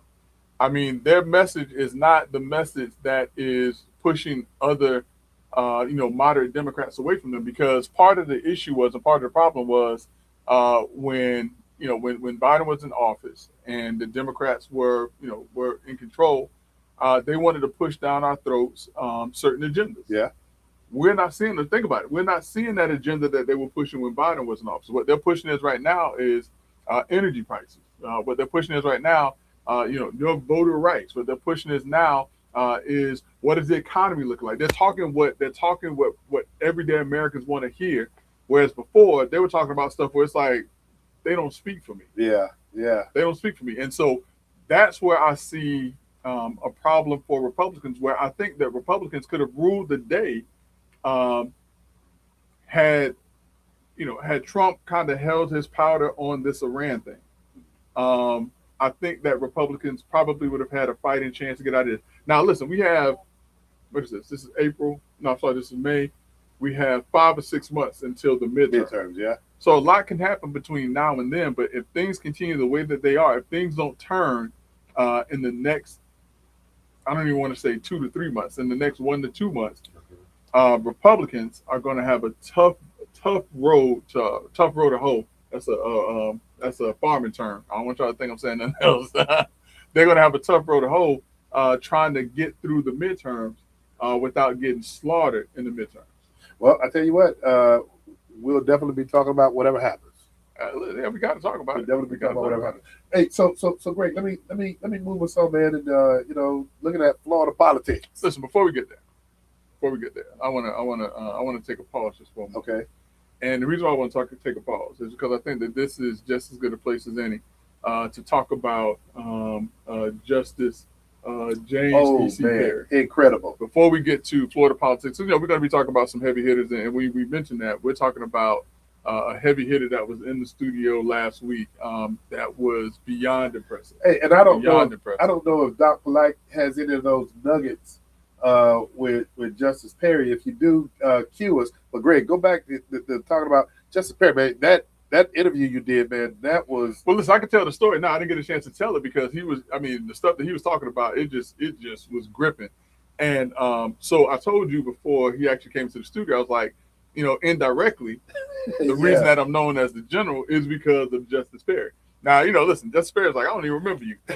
And I was like, listen, Judge, I met you when I was a baby lawyer. I think I was out 2-3 years at the time when I met him, and I was in front of him. And I was in a very contentious case. I mean, a very contentious case. And the attorney on the other side, I didn't like him, and he didn't like me. And it was obvious because we argued about everything, as good attorneys do. And so there was one day, when they have this thing called discovery. And, we're supposed to share information and all of this other stuff. And it's legit. We're supposed to give the other side information, but they're supposed to give us information. We're supposed to evaluate the case based on information, based on discovery rules. And so I had a client, a large client, and I'm not talking about some rinky-dink mom and pop shop. This was the second or third largest assisted living facility company in the country. It's a huge facility. And this particular client, there had been an incident that happened at one of the facilities. And so there were some documents that they were trying to get to. And so my client was like, oh, we don't have the documents. We don't have the documents. Come to find out, similar to Joe Biden, the documents were in the garage of the former director of the facility in Wilmington, North Carolina. Man. So we didn't know this, but apparently the facility had told him that he could remove those documents when he should not. Those documents should have remained there because they were the property of the facility. But because of what had happened, he took those documents and it came out. Some kind of way this attorney found this out. So he drags me in front of a judge and he's like, Judge, I've asked for this stuff and we found out that this stuff is in a garage in North Carolina. Judge, this is ridiculous. Outside of 10 law school. He's going to just put it in the middle of my story. I'm sorry about that. So this thing that was won't do sometime. That's all good. So he has me in front of a judge and we're going back and he's like, all right, well, Mr. Jackson, well, why don't you have it? And I'm trying to, I'm standing there trying to argue for my client, and there's no argument. Yeah. And I see him looking at me. You remember you told me that too, Yeah, man. yeah. And he's looking at me like, Okay, it's coming. now. It's Yeah, coming. come on. So before Judge Perry lays into me, the other attorney who I don't like and he don't like me, he says, but Judge, it's not Mr. Jackson's fault. This is his client's fault because they didn't even tell Mr. Jackson that these documents existed. So if you're going to sanction anybody, don't sanction Mr. Jackson. Sanction him. Sanction his clients. So I'm like, God, what? Why is this guy coming to my defense? Yeah. So after the hearing, and the judge like, okay, I agree with that. And he sanctioned my client. He legitimately sanctioned him. And we had to fly out to Wilmington, North Carolina to get the documents, do depositions, also. But that aside. So the attorney, he says, hey, listen, he said, do you have time for coffee real quick after the hearing? So I was like, yeah, I got time. So we go and we sit down, and I'm a young lawyer. So he's like, how long you been practicing? I said, 3 years, 2 years, 3 years. He's like, really? He's like, I thought you been practicing for like 10 years. Because he was a 15-year lawyer at the time. He's like, man, the way you put the arguments together, he's like, I thought you've been doing this for a long time. So he said, let me give you some advice. He said, in this profession, clients come and go. But it's your reputation within this community that's going to sustain you in the years to come.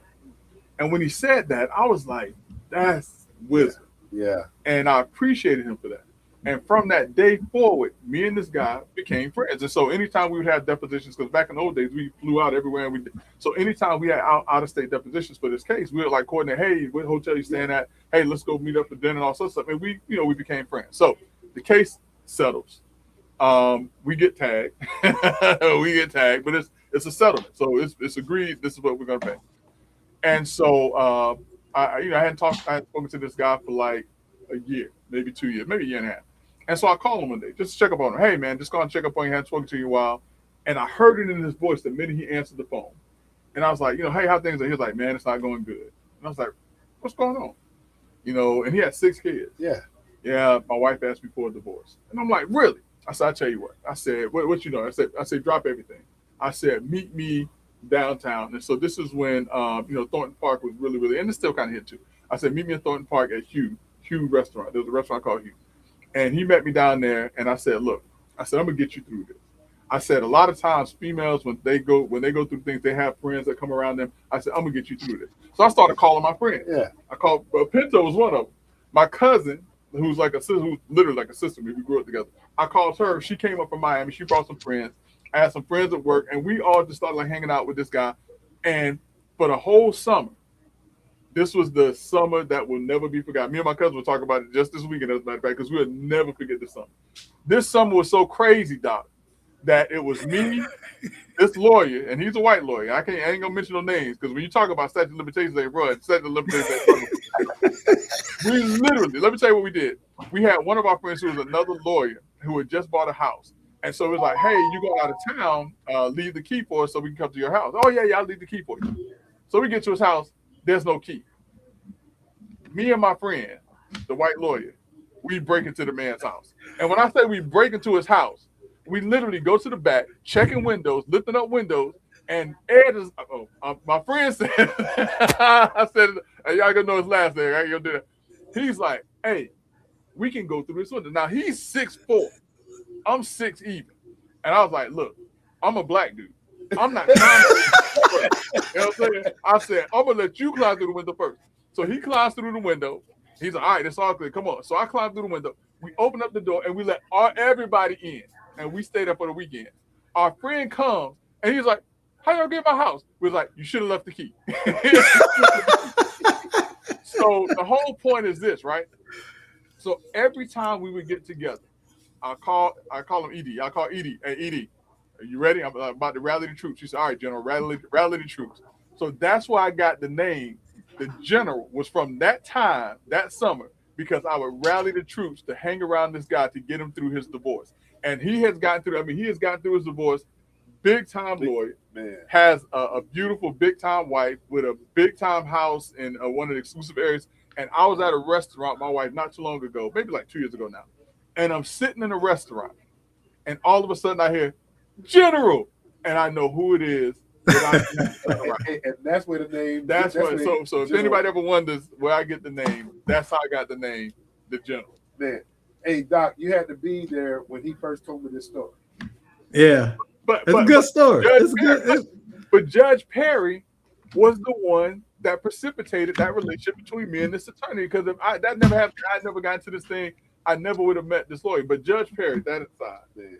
Doc, you heard. Yeah, man. Listen, I was so impressed. It was like, dang, this is the blueprint.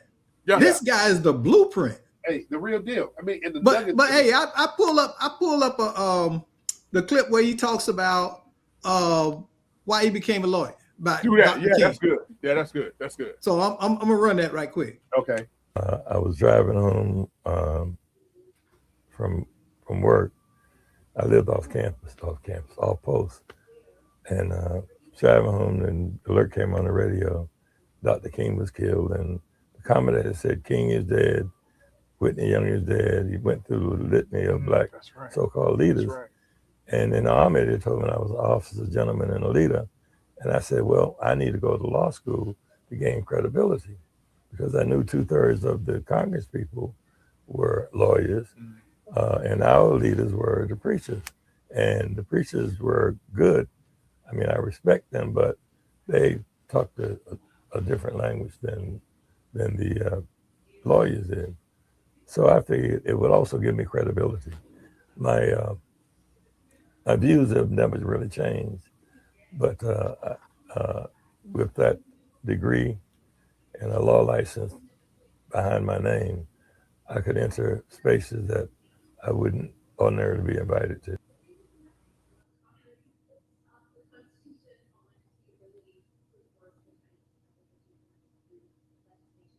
King was killed is the night I decided to attend law school. Wow. I was driving home. Notice, like in business and industry, I read an article where it said that 7% of all CEOs had law degrees. And I was like, listen, I want to do that. And he's right. There are rooms that you can get into as an attorney that you can't get into but for Yeah. that those letters behind your name. Greg, when I was sitting there watching you, this was supposed to be an interview regarding his book. Mm-hmm. This turned into a bio, man. Yeah. I mean, and just to be in the room when he was talking about needing credibility and the fact that a law degree would be able to put him in spaces and places that. Listen, I'm gonna tell you the most amazing story to me, and Doc, I don't know if you had this one up. The most amazing story to me was what happened when he went to Georgia, and it was 50 African American students. No, Yeah. I didn't cue that one up. Yeah. Go ahead. Talk about that one, Greg. Because I'd never heard the story before. Yeah, how it doubled. And there were so he said in South Carolina, I think that there were 3 black lawyers. In Georgia, there were 24 black lawyers in Georgia when he went to go take the Georgia bar. And there was this thing back in the early 1970s where they said only 3 black applicants will pass the bar. They just knew only 3 of them will pass. And so 50 black students, law students, took the Georgia bar that year when he took the Georgia bar. All 50 failed. All 50 failed. Now, remind you, Justice Perry went to Columbia University. So he's a sharp guy. And everyone else, I'm sure, was sharp individuals. And so there was no reason other than a system in place that kept African Americans from passing the bar. So I said, well, how would they know? I said, how do they know the black students? You had to take your picture and put it on your application. So they knew what everybody looked like. And so 50 out of 50 failed the Georgia bar exam. 50 out of 50. So now he wanted to fight it. And so he went to the other people who failed. He was like, yo, listen, we got to fight this thing. And 16, no one wanted to fight only it. six, Nobody wants to fight. So he actually filed a lawsuit, a federal lawsuit against the Georgia bar. And out of the 50 students, or out of the 50 applicants, only 16 wanted to join him.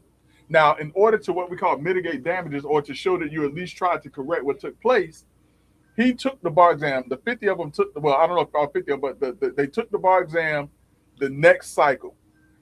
Out of the 16, out of those who 11 people, out of the 16 that joined the lawsuit, 11 of them passed, and another 13 passed the next year. Now, remember what I said. Before that, only 3 black applicants would pass the Georgia bar. In the span of 1 year, 24 black lawyers joined the Georgia bar. In other words, with his lawsuit and his resolve and bringing people together and to sue the Georgia bar, they increased the number of black lawyers in Georgia in 1 year. They doubled the number of black lawyers in Georgia in 1 year. Man, you had to be in the room. Yeah, you had to be in the room because listening to that interview, it was inspirational, man. Yeah, and I mean, the fact that he was talking about his grandmother, he didn't have the best relationship with his grandmother. She told him. I mean, think about. I mean, Doc, think about your grandmother. She said this to you. Not, you're not going to amount to much. You're gonna have some trouble. She told them, you ain't gonna be nothing. Yeah, you ain't gonna be anything.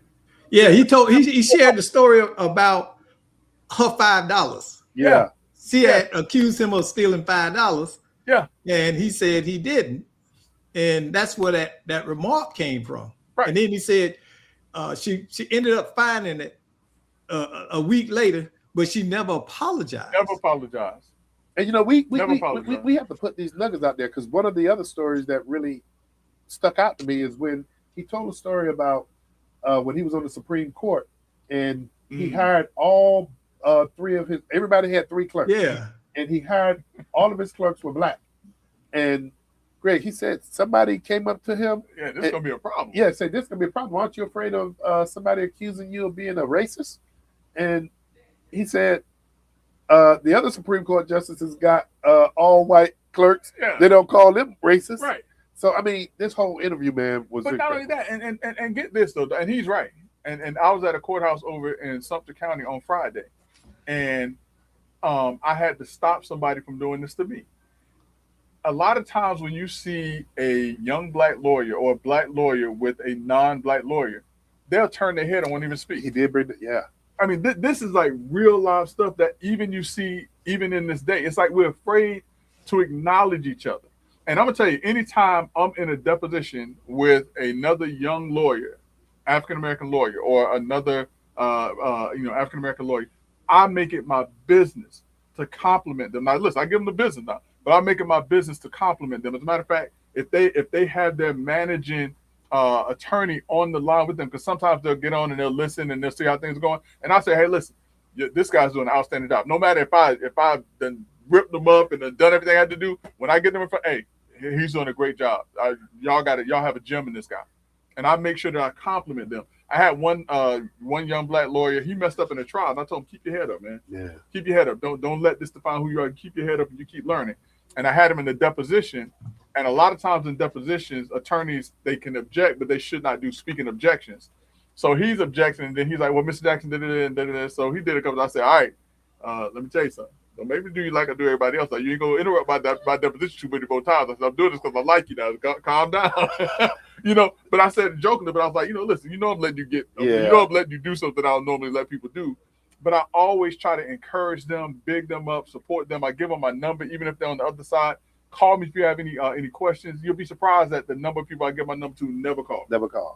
Never call. And I've been in business for a quarter of a century. On both sides, I've tried cases as a defense lawyer, as a partner in two defense firms. I've tried cases in a plaintiff's firm, one of the largest personal injury firms in the country. I've been in government, trying and taking cases. And I tell these, you call me. Just ask me questions. They don't do it. They don't do it. Why you think they don't do it?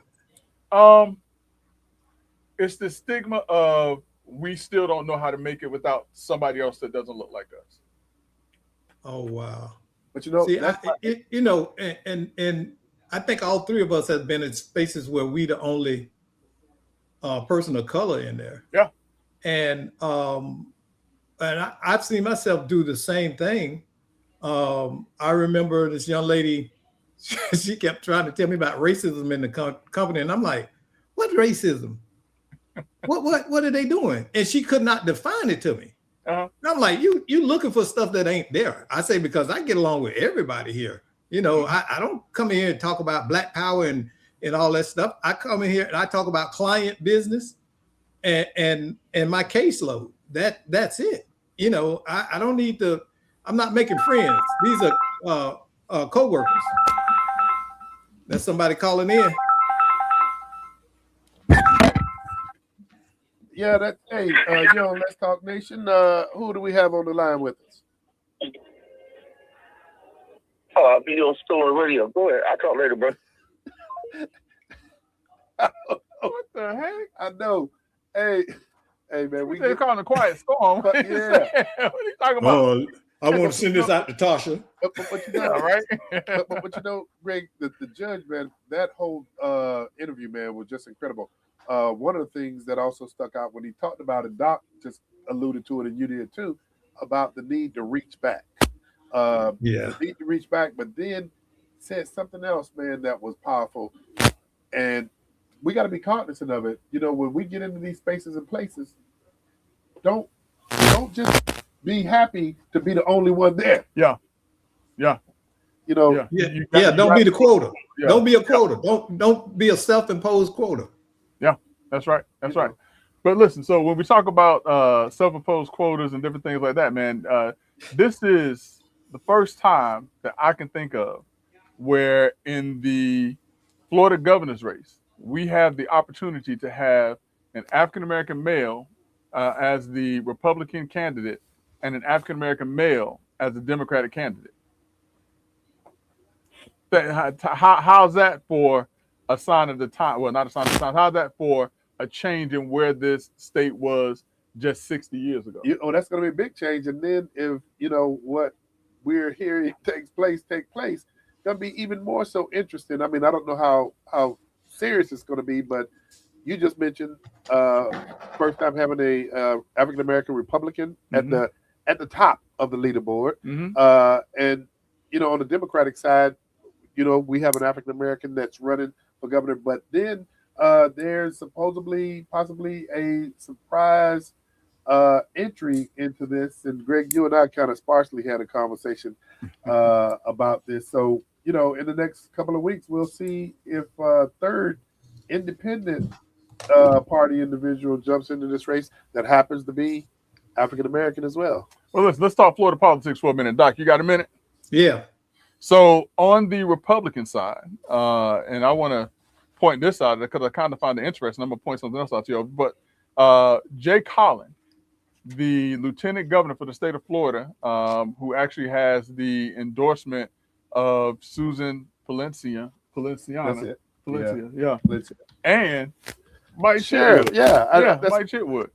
Now, when we talk about the other candidate on the Democrat side, and we looked at the top two in this particular case, you have Byron Donald, and he has the endorsement of Trump, Bessent, Musk, Rick Scott, Ted Cruz, Sarah Huckabee. Ron DeSantis declined to endorse him because his wife has not determined if she's going to run just yet. So you know, that's on the Republican side. Yeah. So on the Democratic side, and you already kind of, you know, put this out there, but on the Democratic side, you have Orange County Mayor Jerry Demings. Yeah. But then Greg, go through his lineup of endorsement. Now listen, this one, if this name wasn't on here, I was gonna go knock on their door myself. All right. So his the first person that he has that's endorsed him is none other than former Congresswoman Val Demings, his wife. So she's endorsed him. But he also has Al Lawson. Interesting story. Al Lawson's son went to school in Tallahassee. I think he went to Florida High in Tallahassee, and the graduation for FAMU this weekend was in the Al Lawson multi-purpose center. Okay. Also, he has Bob Butterworth, the former AG for the state of Florida. Mm-hmm. John Mina, which makes sense for Jerry Demings. John Mina is the current sheriff for Orange County. Jerry Demings is the former sheriff of Orange County. That's the state that both of them work. They were chief of police with the city of Orlando. That's right. Then you also have, which kind of surprised me, but it makes sense also because they know each other. They go way back. A former chief judge for Orange County for the Ninth Circuit, Belvin Perry, and also Buddy Dyer, city of Orlando mayor. Yeah. The other person on the Democrat side is David Jolly. And Greg, correct me. David Jolly did he get an appointment at one point in time in Congress? Was it Senate or was it in the House? It was a House, if I recall, right? Okay. Yeah. So and it was, did he serve out the rest of somebody's term or something? That's what he did, yeah. Okay. Yeah. And so the lineup that he has is University of Miami, former president is Donna Shalane. She was also, was she in Secretary of State? Was that Clinton? Yes. Yeah. Yes. Yeah, Clinton's administration. Yes. Yeah, that's right. Who else? You have Betty Castor. She was Congresswoman. All right. So who was her daughter? Is it Kathy? Is it Castadental? Yeah. The current the current County supervisor of elections. Yeah. Boy, look at this. Yeah, boy. yeah. Isn't that interesting? And then Supreme Court Justice Barbara Perriente. Man, boy, we sharpening some IQs up Interesting thing about Barbara Perriente, about 5 years ago, I represented her in-law in a case. And I would talk to her on the phone because she was like, I just want to make sure that you're handling this case right. So I talked to her, she's like, oh, you got it. You got it. So I got a stamp of approval from a former Florida Supreme Court justice when I was handling the case for her in-law. Because she was like, if I don't like you, I'm going to tell them to go somewhere else. And she was for real. Yeah. And Greg, this next name, isn't he still a commentary on one of the, I believe it's CNN. Yeah. But Ehrenberg, he state attorney. Yep, that's right. He's been appointed as a state attorney, and he wasn't. I think he got elected also. Yeah. This next name, Nan Rich. Now I don't know if you remember this, Doc, but when I was running for Orange County Commission, and Nan Rich was running for governor at the time, she actually came to Orlando, and she and I actually were talking about me helping out her campaign when she was running back in 2013 is around the time that I met her. Great. Nan Rich, was she in the Senate at one point in time? Once that she was, you talking about state Senate? Yeah. Okay. Yeah. Nan Rich. Yep. And the last name, Mercado. That one kind of surprised me. Because I thought that Amy Mercado and Jerry Demings were cool. I really and truly did. But Amy Mercado, who is the current Orange County property appraiser. Yeah, but you know what, Greg? Here's the thing, man. And here's something that people need to realize: you can be cool as ice, Yeah. but timing is everything. And David Jolly been running for governor for almost a year now. Yeah. And so he was out of the gates fast. Yeah.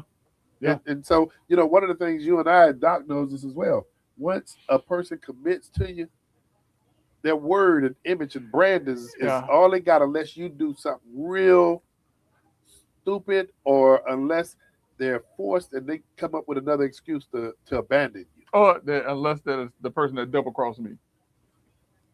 Yeah. I ain't gonna mention the name because we good now. Yeah. But I got double crossed and I had to pay him back. And I did. Oh, yeah, and you I had did. to pay him back. Hey, Doc, that was that. Listen, that was personal. Hey, and I told her, I said after it was done, I said I did that because that was personal.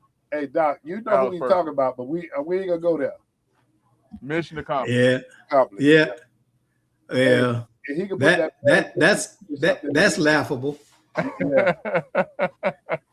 Hey, so Donald's has a 54% of and Greg, elaborate on that. The GOP. So the GOP voters. Uh-huh. So right now, the GOP voters saying that if they had to select their candidate right now, that Brian Donald would be their guy by 54%. Well, because I mean, we just listed the top two for both parties. The Democratic slate is a little bit shorter. I want to say it's only 6 candidates, maybe 4 candidates on the Democrat side. I think I counted 16 that are running on the Republican side. Oh, okay. So, for him to have 54% with 16 names on the board, it's saying a lot. And a lot of the headlines, I mean, that you see, if it was held today, they talk about a landslide. Yeah. So, Greg, with that being the case, and I'm gonna hit you with a twofer. Yeah. Can this translate into a November win? And then I'm not really asking you this in a serious tone, but the next question is, how can Democrats prevail? I'm gonna tell you, if the economy remains the way that it is, and these Democrats that are running for governor are smart and they tie everything that's happening right now to the Republican candidate, I think that they may get a groundswell of support that goes their way. Yeah. If things continue the way that they are, I think that Democrats are sitting back saying this is our chance, and they're right. So listen, what's happening right now, this can have an effect not just in the House and the Senate. This can have an effect on statewide races such as the governor's races as well. Well, I guess we will sit back and wait and see, because right now, when you talk about the national polling, right, and how bad that is, we're in a place where anything can happen. Y'all seem much hopeful for Democrats than I am. I mean, listen. What's really in there? Because they're not getting in. Well, I'm a Democrat. We're not getting in our own way this time. Well, tell me what Democrats are doing right now to get in their own way. We're not, but we're not differentiating ourselves either. He did say we. Did you say we? Yeah, I'm a Democrat. You told me you was an independent. No, I told you I was thinking about it. Man. I had planned to go, but I'm still there. Well, I'll say I ain't like taco, so. Well, General, I have to say this because we only have 2 minutes remaining. Yeah, we cannot go next week. We have to delve down into the candidates for Orange County Mayor, and we're going to start extending the invitation to the top 3 candidates in that race. Probably top 4 to be fair. Top 4, yeah, okay. Top 4 to be fair. So we'll be extending that invitation to come on Let's Talk Nation and let them tell the people what they want them to know. Yeah, I mean, because you got Murphy, Uribe, Moore Russell, and Fust, I believe. So you gotta go with the top 4. Okay. Yeah. So I mean, listen. I don't listen. I'm just gonna say it. I love Myra Uribe. Absolutely, she is a great lady. The only issue was that Tiffany Moore Russell and I have known each other for a lot. We went to law school together.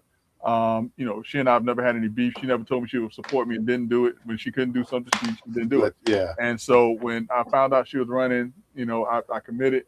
And no matter what, that's where I'm staying. So. And let's don't discount relationships. Relationships do matter. Right. Yeah. So next week we're gonna start having this dialogue. We're gonna extend invitations, and we're gonna let you, the audience, judge for yourself. So with that being said, tune in to Let's Talk Nation next week to find out what you want to know about the Orange County candidates for mayor.